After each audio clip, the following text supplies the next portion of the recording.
cold frozen tundra of the Great White North. Or at least in the eyes of most Americans. Craig Knight speaks to unique Canadians who have made a difference in music, film, television, and more. Join us for another episode of You Can Now with Craig Knight. Well, here we are. We've made it to the second episode of the podcast. I'm Craig Knight, and I want to welcome you to You Can Now, in conversation with unique Canadians. I'm not sure if you were around the last episode, but we had an interview with Ruud Van Steens of the band Arson. Ruud went through a whole bunch of really cool shit with regards to punk rock in Toronto in the 1970s. This episode, we're going to sit down with Mendelson Joe, artist, activist, musician, iconoclast. This guy is just one of the coolest people on the planet, and I was really thrilled to talk to him.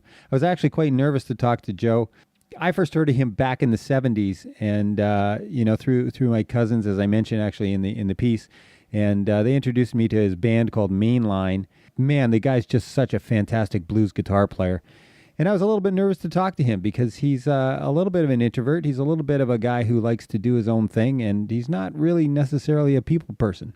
So I was a little bit concerned that maybe we weren't going to get along, and actually that's why we decided to do this via Skype. Joe doesn't always like people, and decided just in case we didn't hit it off, that it was best for me not to make the 3-hour drive up to where he is. So we did it via Skype, which makes things a little bit more difficult because, as you know, when you're not sitting in front of somebody, you don't always get the same sort of touch and feel that comes to an in-person conversation. So you'll hear it. You'll hear it. Well, I think it came out pretty good, and I think Joe's a really interesting guy, and I think we really touched on a few really decent things.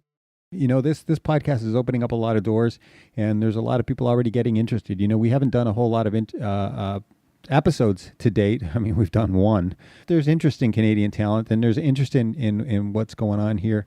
And I think, if you stick along for the ride, there's going to be a lot of really cool things coming. Coming up in December, the interview with Heidi von Plast to December. She's actually going to be working on a series at that time, so we decided to do that on set. So that's coming up.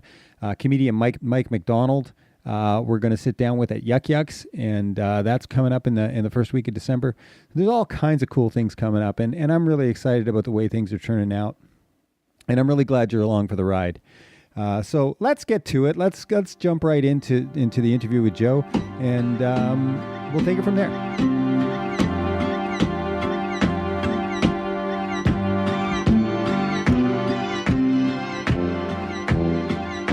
I guess the way I sort of discovered you back in the day was through Mainline. I had some cousins up in Sudbury that basically introduced me to music and bands like Grand Funk and that sort of thing. And I just remember this Mainline album they had. Can you tell me about your beginnings in Toronto? Like, you're from Toronto originally, right? I was born in Toronto in 44. So I lived in Toronto, and then in 58 my parents bought a farmhouse north of the city, so I lived north. I lived in a rural community then from 58 till 64. Then I was on my own at 19, and I don't know what else to say.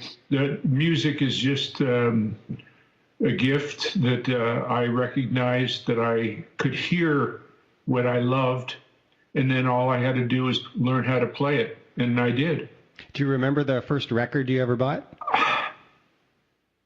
It was a 78, and it was probably Little Richard's Long Tall Sally on Regent Records, which goes back to, I don't know what year that was, 56, 57, 58, 57 or 56, but it could have been other records. I mean, I bought records as soon as the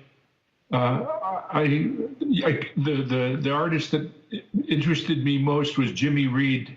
Okay. But his records were not available, so I bought Elvis. Early Elvis. Elvis was a great artist for a couple of years, his recording career, but he got stupid fairly quick. But Jerry Lee's music, Little Richard, Ray Charles.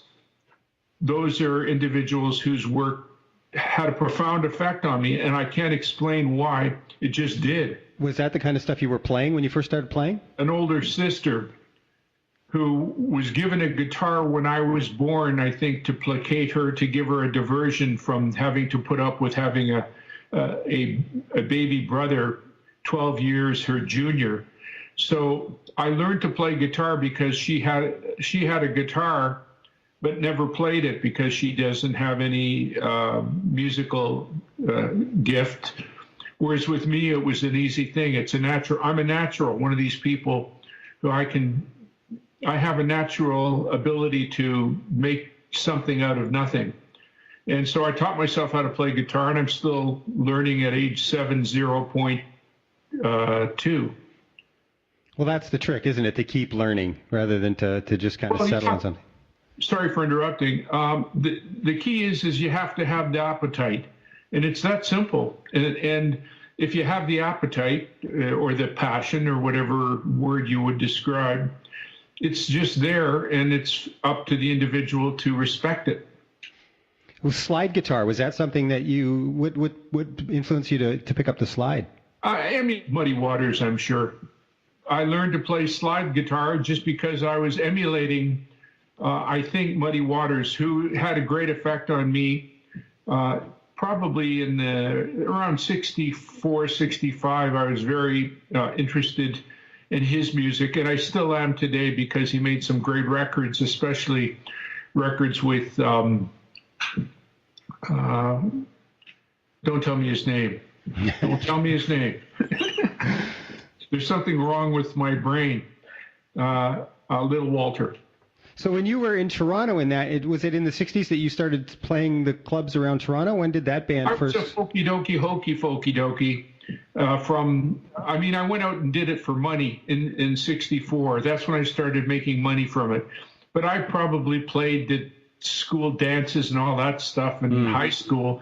But I don't remember any of that because I guess it's not that important to me. But I do remember doing music jobs for money in 64. I was 19, and I couldn't believe the money I was making, and I was still working in a warehouse at the same time. So it was, I just I liked blues music, and blues and folk music were often cohabitating in clubs, folky dokey, hokey dokey, floky clubs.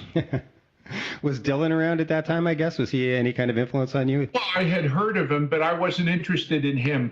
I only became really interested in Bob Dylan in a big way was when I heard the recording he made called You Gotta Serve Somebody. Have you ever heard it? Yes. That recording, the song, the lyrics, and the song, and the recording are, for me, his best work because his recordings are, I'm just not a huge fan of Bob Dylan, other than I recognize he was a formidable force for change in America and subsequently to the world through his earlier work. And but I would never, if someone said, "Would you like to go and hear Bob Dylan?" I'd say, "Pay me a fee." Do you think that's the responsibility of an artist, though, to initiate change? No. I think the responsibility of, if we're talking about real artists as opposed to people who emulate and synthesize saccharine garbage, real artists don't know what they're out, they can't control it. Mm-hmm. Real artists do things that they don't understand. The responsibility of a real artist is to be true to his or her art, whatever that is. However it's interpreted is not up to you. It's not your problem. No, I don't think about what anybody thinks about. I think about what I think about in terms of what I'm going to do, what I'm painting today, or what music I'm playing. And I play the guitar every day. I don't think about it. I just do it.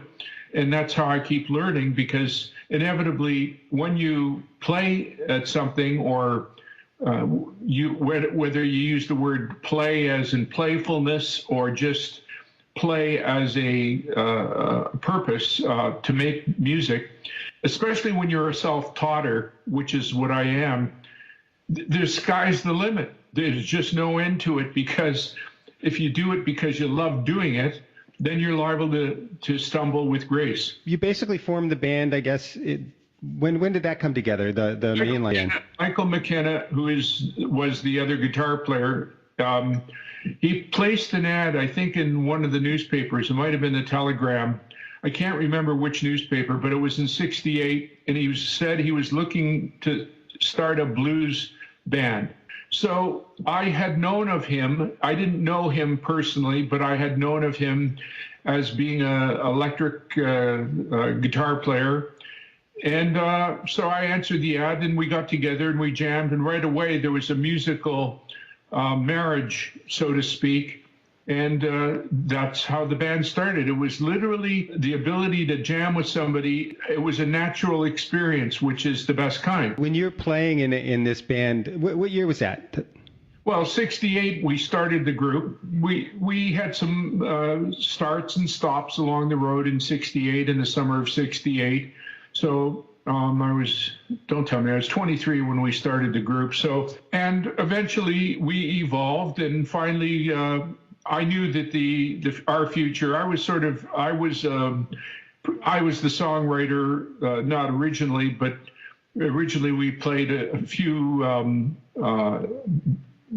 songs of other people that we liked, like Willie Dixon's song "Spoonful." I remember it was a big, successful song for us when we would play the Vomitoria, and that was with the second bass player. We had Dennis Gerard, who was a masterful, really an idiot savant on the bass, just beyond any description. He was as unpredictable a bass player and as dexterous as you could find. Unfortunately, it didn't work out with him. And then the next bass player was the bass player who played on the album Stink, Mike Harrison, who I consider to be my mentor as a bass player. I play bass too. Oh, you do? Okay. So I play bass as well. I play a lot of instruments because I taught myself how to play. Yeah, I'm pretty much the same. I play bass too. I play guitar sort of to get by, to write songs with, but bass playing is what I've been sort of making a career at. It's the most important instrument in contemporary popular music. If the bass isn't right, there's no hope for the song. I agree. It sets the foundation for sure. It's everything. There's nothing more important than the bass, to me. And then I'm also taught myself how to play drums to the extent that I play them on my records. So the bottom line is it's just, I love learning how to play new instruments. If I had an accordion, I'd probably be playing accordion. But don't send me one, please. If there's public listening, don't send me an accordion. I don't want things. I have everything really that I need in terms of things. Except an accordion. I don't want stuff. People send me stuff sometimes, and I don't want unsolicited gifts or anything. Although I listen to people's recordings if they send them to me, but I don't want other objects, please. After this band sort of breaks up, how did you segue immediately? Did you get your deal with Anthem for the Mendelson Joe stuff right away, or were you? No. After I left the group in '72 because I knew. We were doing a very brief tour, 3-city tour. It was all, hotels, airplanes, and that was it. We did Calgary, Edmonton, and Winnipeg in a short period. I don't know how, it seemed like 4 or 5 days. We did the first show was in Calgary in '72, and I was doing my job. I was a singer and guitar player and harmonica player, and I had what I would describe, and I don't have these things that often, but it was an epiphany, and I said, this is not for me. I wasn't happy, and it wasn't the musical problem. It wasn't music that was the problem. The problem was I was not happy with the people I worked with, and it was not that they were harmful to me. I am a problem. It's the only way to put it. I don't get along well with people that easily.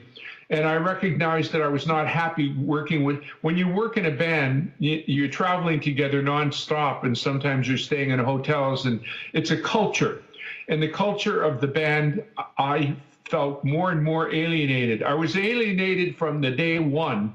but the alienation became greater, and I put the problem completely on my shoulders in that I don't integrate well with assholes. And you were doing some pretty big tours at that. You were in Europe. You were all over Canada. You were all over the place. Yeah, Australia was where I really should have quit after the first Australian tour. But the bottom line is as soon as in 1972 in Calgary, I told them right after the show, we were playing on the Calgary Stampede outside at some concert. And I said, I'll be leaving after we finish the Winnipeg job, which was a few days, 3 or 4 days later. And that was it for me. And I regret that I ever came back and did one more record with them at the behest of my pimp at the time in 75. So once it's over with me. So you're not playing they're still playing around now. You don't play any further dates with them? I haven't played with these people in decades, many decades. So you were not. I know they closed the El Macombo the last time it closed, and you weren't part of that gig. No, I don't do any of that shit. Okay. I don't play any of the vomitoria unless I'm paid huge money. To me, it's depressing to play to people who drink. Hey, I've done all that. I did that when I was a teenager. So when did the solo stuff start? Was that? Well, I was a soloist before I was in a group. So I was a soloist when I was playing in the Hokey Dokey Folky clubs, and I liked it. So that was good, and I still like it. I like playing by myself, but I also enjoy playing with musicians who I can not just commune with musically, but can tolerate in terms of their extra musical behavior, such as being on time, whether or not they treat people with contempt or respect. I'm interested in the whole package when I deal with people, if I'm lucky enough to be able to meet people who are civil. I noticed you, the Shuffle Demons played on, was it your first record? No, Shuffle Demons, that was a great idea, Colin Linden's idea. That was in '88. Colin had an idea that I should make a record with them. It was his idea, and he put it together. And to a great extent, he was definitely he was a real factor in that record, in the sense that he coordinated playing with Richard and the members of the Shuffle Demons. And I give him full credit for that. The record was pretty good, too. It never got played on the radio, though, nor did a lot of my records have never been able to get played on the radio, except in minimalist sort of never significant since Stink. The Stink record in '69 was one of those deals where it was at the right place at the right time with the right music, with the right story. Timing is a factor in the music business. The content is irrelevant. You can take great music and make a great recording, as so many people I know have made. I'm thinking of Scott Merritt when I said that. He has a record called the Detour Home. It's a masterpiece. Bob Wiseman's record, the Accidentally Acquired Beliefs, masterpiece. I never use the term masterpiece. The key is you have to be at the right place at the right time with the right exposure and have a great pimp. And without the great pimp, there's no hope, because the pimp is more important than anything. You can sell anything to anybody if you have the right salesperson. I use the term pimp because that's exactly what they do. They're pimping a product, right. And that's the group and or the music and or the image. So nowadays you have to have a great video. You have to have a great recording. It helps if the record company spends money to make sure that the public hears of your music through advertising, and you have to have the support of the record label, if you have a label, to go out and make sure it gets played on the radio. Nowadays, it can happen in all kinds of different ways. It can come in the back door through YouTube, or it can come in the side door when you're advocated for by some significant name, such as Eric Clapton who can advocate for the songs of J.J. Cale. So you think it is a part of the artist's responsibility, though, the musician or whoever, to market their product, to get it out so that people can actually hear it? I'm not sure it's their responsibility. I think their responsibility is to play the music well. Or if they're songwriters or composers, they have to compose and write good songs or songs that they believe in. Then it's all about persistence on the back of the so-called artist who is either interpreting the songs or singing his or her songs. It's about persistence, and it helps if you love what you do. But after a certain point, the process of going out and doing all this music, it helps if you get support from the public, which in the case with Mainline, it happened because we were very good at what we did. But I, as a solo artist, I get some support. Some people think what I do is significant, but I think that probably I'm not everybody's cup of tea. You toured with Rush, too, didn't you, in the 70s? Yes, of course. Well, I was managed by their manager, and I made a few albums for Anthem, which is the label they're on in Canada. Yeah, I toured, a few jobs in Ontario with Rush, but Rush's audience hated me. Yeah, I was going to ask. That was my next question. They hated me because I was the antithesis of Rush. I played blues-based music, and Rush's music, as you probably know, is unlike blues in every way. It's very complex. I wouldn't even know how to describe it other than being uniquely Rush. And then that was what, Caress of Steel, I think, was their record at the time, wasn't it? I have no idea. Yeah. I've been subjected to their music. I can't tell you.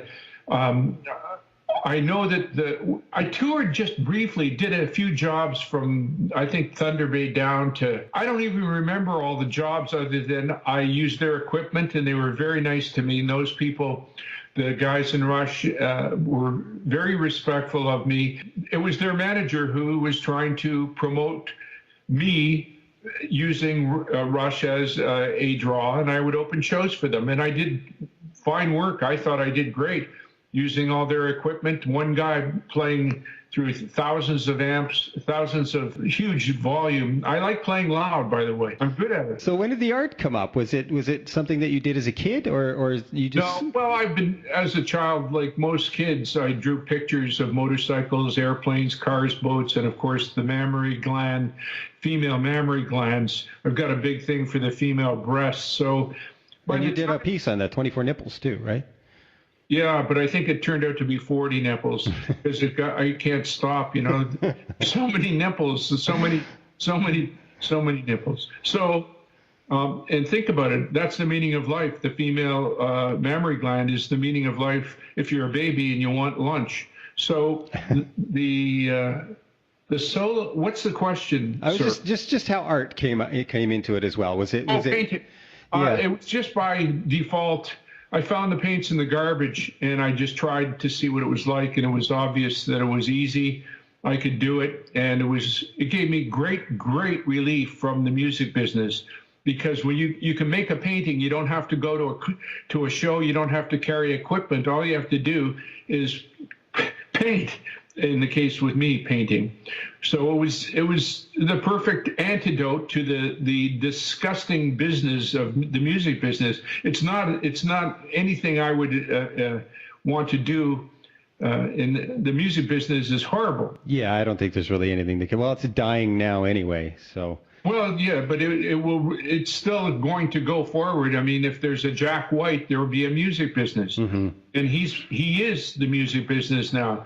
It's all a question of who wants to share their cookies. Part of your art, as when you started the painting, was that sort of in between when you finished with Mainline and then started your solo career, and this was sort of your out in between, or did it just? It was just accidental. Yeah. It was in 1975. I found the paints and I tried it, and it was just, I never thought about it. I just did it because it gave me pleasure, relief.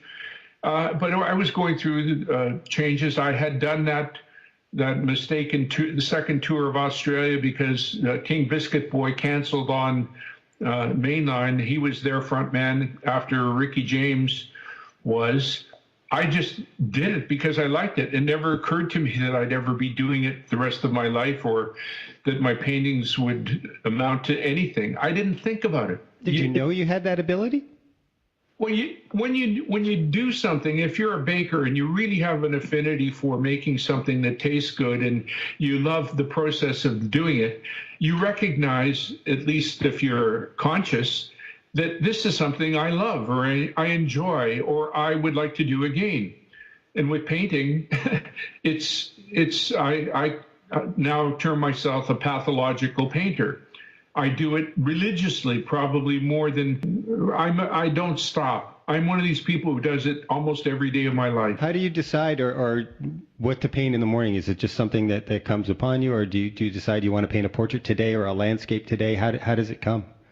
Well, that's a very good question. Some days you're working on something you've been working on for a period of time, so it's called you get up and you do the job. So if I started to make a painting, as I have recently, about Stephen Harper's unilateral war, which has already produced blood on his hands for his unilateral war.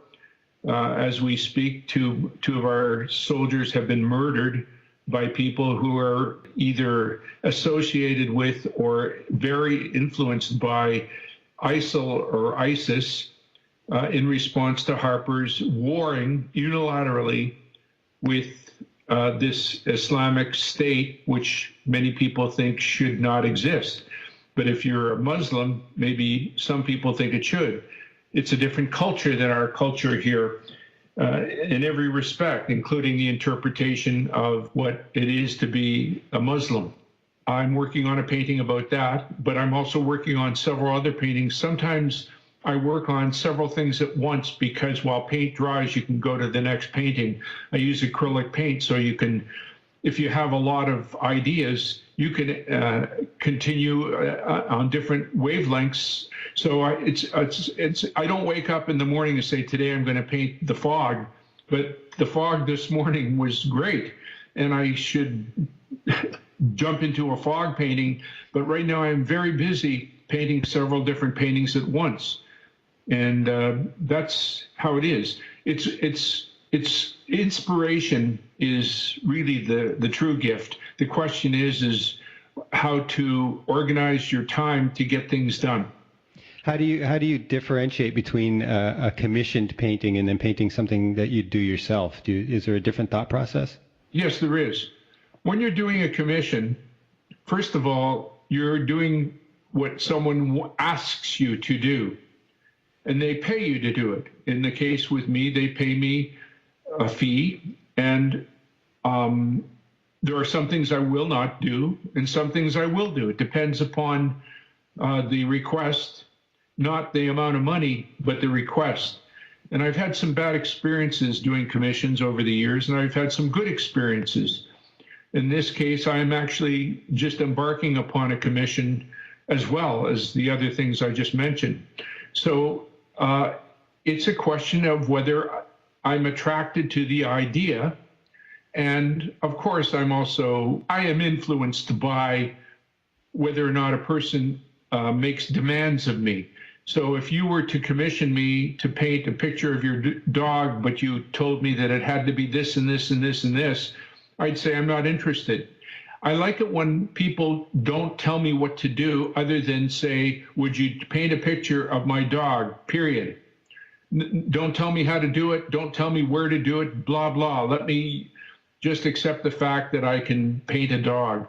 I haven't done a dog painting as a commission, by the way, but I just chose that as an example. No, of course. I mean, if they want your ability, then they should let you be free to do what you want to do. Well, they're clearly hiring me because of my specific style and the content of what I've done for the last 39.8 years. And it's almost 40 years I've been painting. And how did your paintings actually get recognized out there? Did someone come by and say, hey, I want to rep you, or did you find a pimp to do that at that time, or what actually took you from? Well, many pimps followed, but the thing is they like to be called art dealers. So The bottom line is because at the time I started painting, I still had a relatively a minor, but I was still considered by some people to be famous as a result of my musical work. I had made several albums. I had made my first solo album in '72, just after I left the group. Then I made one in 75. I made two in 75. So being famous for whatever reason, whether you're a basketball player or you're a musician, it doesn't really matter. If you're famous, you're famous. So it's your responsibility when you are famous to take advantage of what that means. In the case with Neil Young right now, he's using his fame and fortune and celebrity to educate people about global warming. So I have never achieved any significant amount of fame, even remotely like Neil Young, but at that time in Canada and probably in England and in Australia, I was famous for, I always say, for 10 seconds. So the fact that I was famous meant to an art dealer who was prepared to give me a show, they recognized that I was famous, which is part of the selling process. The other process, if you're in the art business, is it helps if the artist has talent or he or she can produce something that is identifiable as being original. Well, originality has never been my problem. So it's when you're self-taught, you're inevitably going to be original. But all the marketing I've seen of you that I remember anyway was always the music and the art. It was always something together. They were never separate. Well, thank you. I don't see any difference between the two, and in my experience, it's all the same to me because I'm the guy who's doing it. Mm-hmm. So but I recognize that the fine art market is very different than the contemporary popular music business. So they are very dissimilar in many respects. Fine art is still, especially in English Canada, considered to be somewhat of an elitist kind of part of culture, whereas contemporary popular music is not considered to be elitist. It's considered to be pretty much Boston pizza. So the whole thing is, however you've perceived me as a multimedia artist, I'm pleased that you have perceived me. So it bespeaks of your consciousness and my good fortune. Well, your work is certainly admirable, and you've done a lot of things with it. Not only do you I mean, you speak of Neil Young and his activism and standing up for global rights. You've done quite a bit of that yourself. Yes, I've been in 1980. I was fasting for 100 days against the use of nuclear power. I'm still totally against nuclear power as a resource for power generation. The only hope for power generation, if there's going to be a planet with humans, let alone other species, will be the use of the sun and the power of the wind with respect to waves and tides. And the other probable source will be geothermal, which means from within the earth. All these other things, to a great extent, are just oil and gas and nuclear. These are what I would call the doomsday technologies. Nuclear power is the worst thing we've ever produced. That's why nuclear bombs are so frightening, because they're doomsday technologies. And the use of nuclear power is a doomsday in all kinds of reasons. Not just, most people are concerned about the cost of nuclear power in dollars and cents, but the real issue is the byproduct of nuclear power is radioactive waste. They'll never figure out what to do with it. They want to put it in someone's backyard or someone's basement, but they never want to put it in the politicians' basements. You're involved with Energy Probe on that, right? I was. I was very much involved with them, but I always stood by myself and my protest stations. And Energy Probe at that period of my life, around 1980, I supported them. I helped them raise a lot of money with my paintings, but I'm not so aligned with them anymore. I'm not sure where they stand on nuclear power anymore. I think they've done a rethinking, whereas my thinking has not changed whatsoever. And you're also involved with Artists Against Racism. I am. I'm co-founder, and I am very involved with that in my capacity as a anti-racist, anti-homophobic, anti-misogynistic, outspoken person. And the witness to my work is best illustrated on the album called Women Are the Only Hope, which is my view of our hope for existence. There are exceptions. Some women I would accept from that thesis, but by default, women are the only hope. Men have proven to be nothing but domineering, self-important, egocentric thugs. And this is not a new thought process, too. You've been saying this for a long time. Well, I'm an adult now. That's a great song, eh? I'm an adult now. It is a good song. So is that song. So is Women Are the Only Hope. That's a great song, too. Say that again, sir? So is your song, Women Are the Only Hope. That's a great song. Yeah, I think it is too. I think of it as, of all my songs that I would say, of the top 50 that I would say I'm not embarrassed by, it's probably the best song I ever wrote, because it is literally the hope for the world. And there is no other hope that I can imagine, because until women enjoy complete equity, parity, rights to education, rights to experience democracy as best they can, we're screwed. It's proof that when men are in charge, all we do is rape, pillage for profit and God, and that's a problem. How was your relationship with your mother and your sister? Did you have any other brothers and sisters as well, or just no, the one just sister? one sister. My mother and I, we got along sometimes, sometimes not. I was not a happy camper as a child. I withdrew into music, which was my savior, no question of that.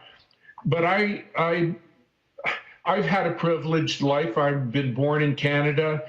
Anybody who's been raised here, if they're lucky enough not to have been perverted by some sort of ideology or physical abuse. I think I was probably a victim of some psychological abuse, but I did not have a deep relationship with my parents.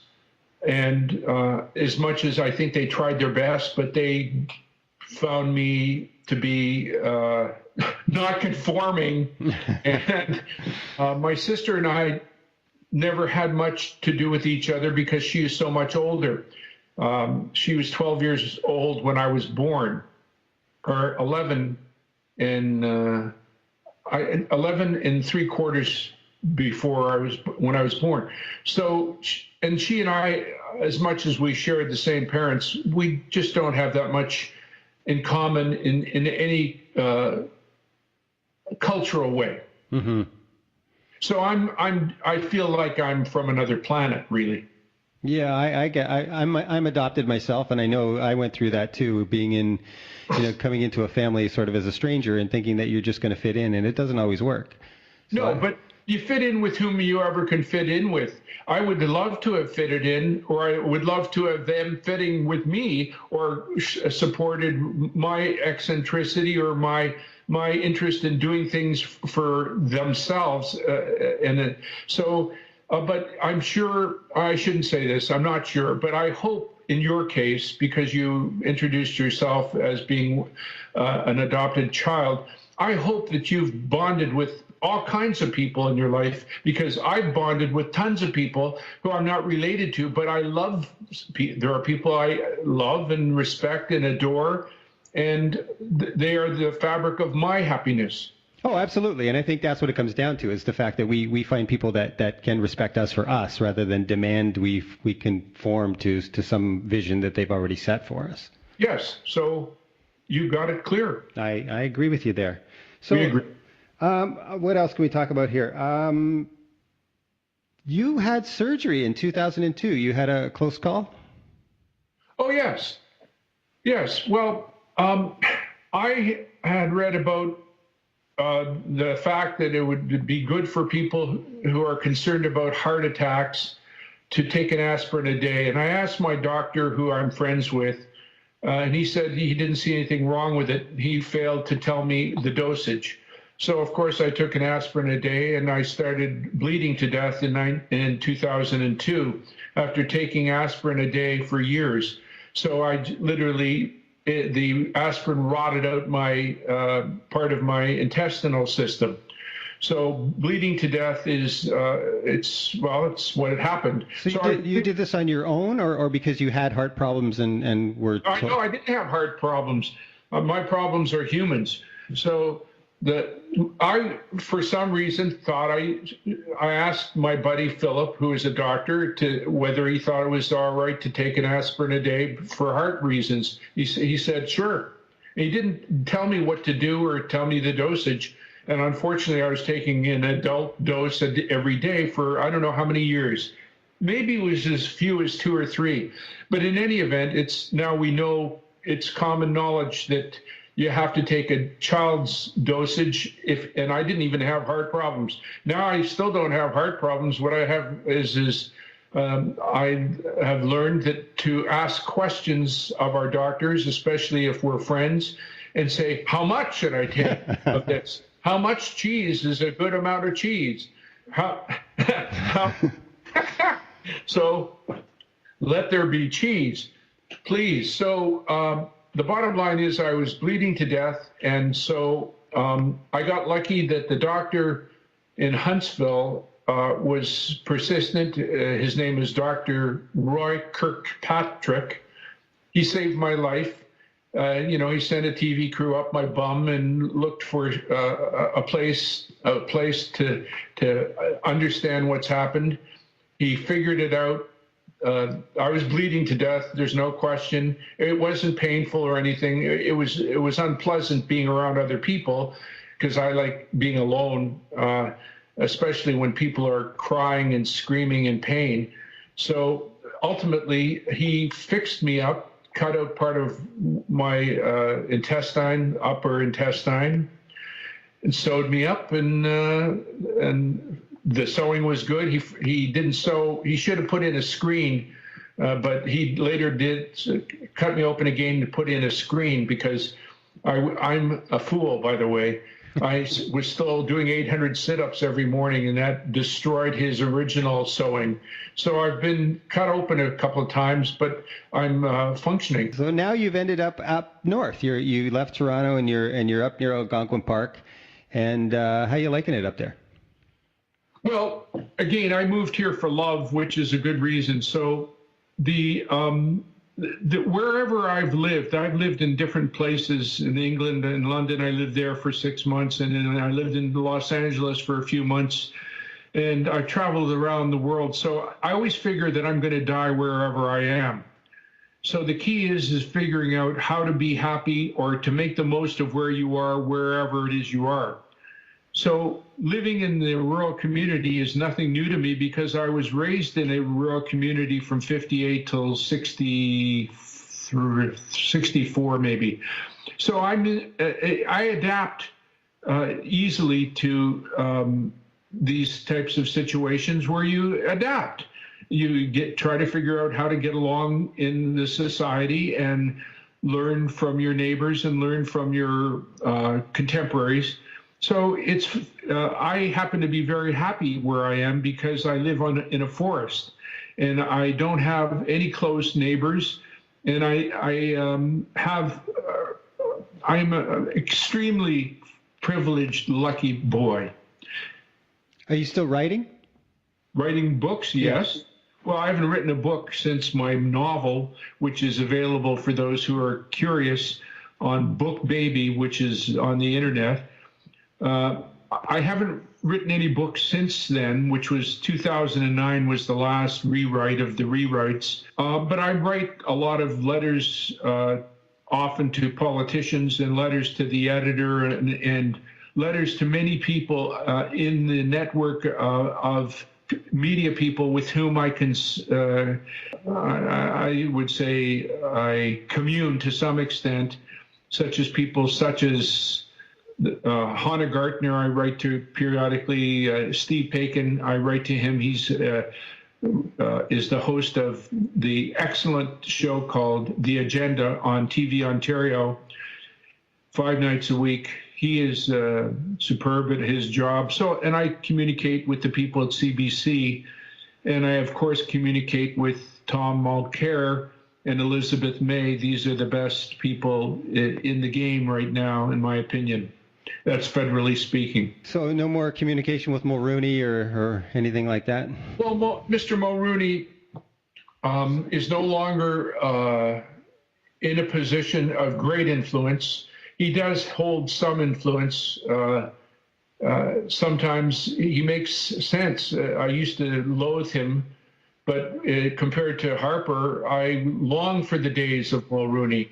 Harper is the most destructive force in my lifetime Canada's ever seen. He is our first fascist dictator, and people question that term fascist, and I say, look it up in the dictionary. It means authoritarian. His own caucus members cannot go to the bathroom without getting a written permission from Harper. And if you think I'm being cynical, I'm not. They voted for this war that he already began unilaterally, and they all went along with the war because his caucus members, because if they don't, they're thrown out of caucus. They become independents. Harper is a dominant, complete authoritarian in every way. His action taken at the G20th in 2010 is the action of a fascist. That's the roundup of over 1,000 people. Canadians have short memories. They're too privileged here in this country. Canadians do have short memories. So what's next for you? Well, I've been out and about today on a project, and I will go home and I will probably start it, because I'm one of these people that when I have something on my mind, I don't procrastinate. No, I know. So you called me right away. Well, I'm not able to procrastinate. It gives me gas, and I prefer to not have gas, at least that type of gas, which is anxiety gas. So when I say I'm going to do something, I tend to do it, and I do it fairly rapidly unless there's a medical reason or some event that will interfere. So I will start this project. It's a commission. And then I'll probably, I walk early in the morning, so after I start this project, I'll probably take a senior citizen's nap. Now you're now at, I believe it's Karen Robinson Gallery, is that what it's called? I am, and it's a beautiful gallery. If people listen to your, what is this called, an iPod? It's a podcast. A podmobile. Let's pod. If they pause to pod with you, if they want to see some beautiful pictures of the landscape, some very, very, very nasty pictures of politicians, and some gorgeous pictures of women, they can come and reach Karen Robinson on her website and then make an appointment to visit her gallery, which is one of the nicest galleries I've ever shown in, from coast to coast to coast to coast. Is there any links? You mentioned your book's available through... Book Baby, it's called. You have to buy it. I don't know how I don't own a computer, but I do know my name. Okay, and your recordings too, they can be bought off your website, or what's the best way to get those? They can be bought off of the computer. I don't even know the technology it's called, but it's all on the computer. But they can buy a hard copy of the CDs from Karen Robinson Gallery. Oh, okay. Copies are actual packaged products, as opposed to downloading stuff for $1 a tune on whatever it's called. Okay, that's perfect. So what I'll do is after we wrap up here, I'll send Karen an email and get all the links that I need for that, and we'll make sure that we can promote all that stuff. Thank you for helping promote my work. And if I can be of use to you, you've got the phone number. Yes, and thank you again very much. I appreciate your time. 10-4. Thank you. Over and out.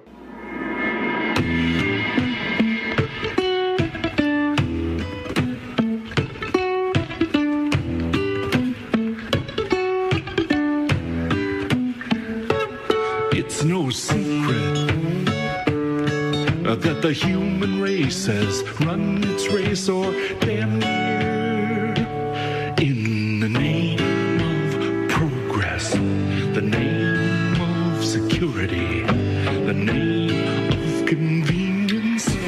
Man rapes mother, man rapes mother, and the earth is mother. There is no other mother.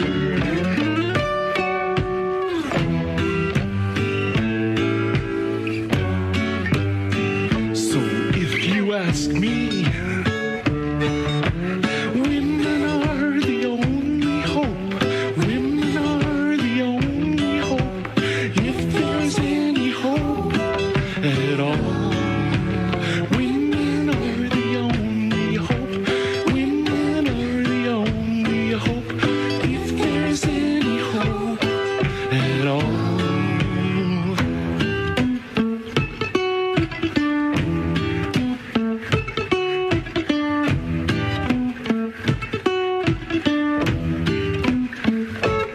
So much dogma, woof, woof, and deception, and perversion. Man rapes mother, man rapes his mother, and the earth is mother. There is no other mother.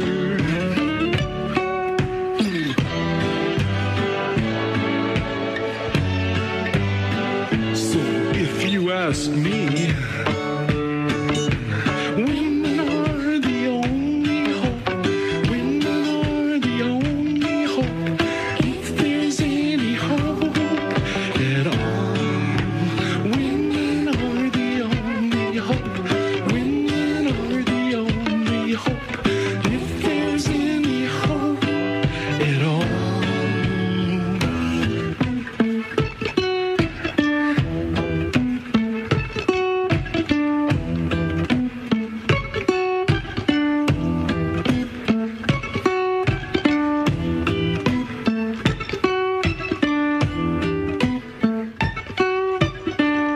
Well, that's it, folks. Thanks for sticking along for another episode.